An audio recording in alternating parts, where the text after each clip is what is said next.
জয় রাধে গোবিন্দ। শুভ বিকেল। আমি কড়াইতে জল দিয়েছি, একটু নুন দিয়েছি, তারপরে এই চালের গুঁড়ো দিয়ে দিয়েছি। আস্তে আস্তে দিচ্ছি এই যে চালের আটা। এই যে আমার এটা হয়ে গেছে, আমি এটা থালায় ঢেলে দেবো। এই যে আমার মাখা হয়ে গেছে ভালো করে, একা তো দেখাতে পারি না। এবার আমি গোল গোল করব। এই যে নারকোল খোয়া ক্ষীর দিয়ে আমি এটাকে পুর বানিয়ে নিয়েছি। নারকোল আর খোয়া ক্ষীর,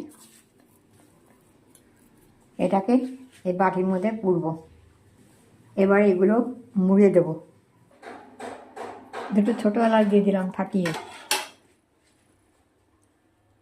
এই যে এবার হয়ে গেছে, এই যে এবার হয়ে গেছে। এবার এই দুধের মধ্যে ছেড়ে দেবো। এর মধ্যে দুটো ছোটো এলাচ দিয়ে দিয়েছি। আমি ভালোভাবে দেখাতে পারি, এগুলো সব ছেড়ে দেবো আস্তে আস্তে আস্তে আস্তে ছাড়ছি, যাতে ভেঙে না যায়। তাড়াহুড়ো করে করি তো,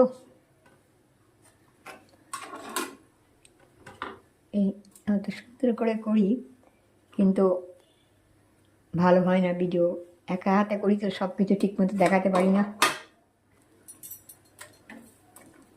এবার আঁচ কমিয়ে আমি এগুলোটাকে সেদ্ধ করে নেব। এটা মোটা মোটা করে তুলসীটা কেটে আমি দিয়ে দিলাম, হাতে মোটা মোটা করে করে কেটে দিয়ে দিলাম তুলসীটা। এবারে আমি চিনি দিয়ে দিলাম, গুড় দিয়ে, খেজুর গুড় দিয়ে নারকেলের পুরটা করা ছিল, আর ওর মধ্যে খোয়া ক্ষীর দিয়েছি। এবারে চিনি দিয়ে দিলাম, গুড়। এখানে 2 লিটার দুধ আছে, আর এখানে এই আমুল দুধ। আমি 1 কাপ আমুল দুধ ভালো করে নর্মাল জলে গুলে, 1 কাপ আমুল দুধ ভালো করে গুলে এটা দিয়ে দিলাম। এবার আস্তে আস্তে গ্যাস কমিয়ে এটাকে রান্না করে নেব। হাতে পাকিয়ে মোটা মোটা তুষি কেটে দিয়েছি। যাক, আমার সোনামণিদের তো শীতের মধ্যে হয়ে যাবে।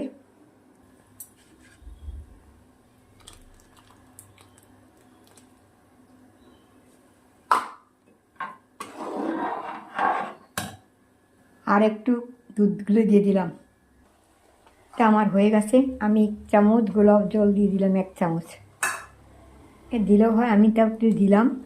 হ্যাঁ, একটুখানি গুড় ছিল আগের বছরের, এমনি গুড় দিয়ে ইয়েটা নারকলের, সেইটা নারকলের যেটা পুর করেছি, ওর মধ্যে যতটা নারকল ততটা খোয়া ক্ষীর, আর সন্দেশও মিশিয়ে দিয়েছি।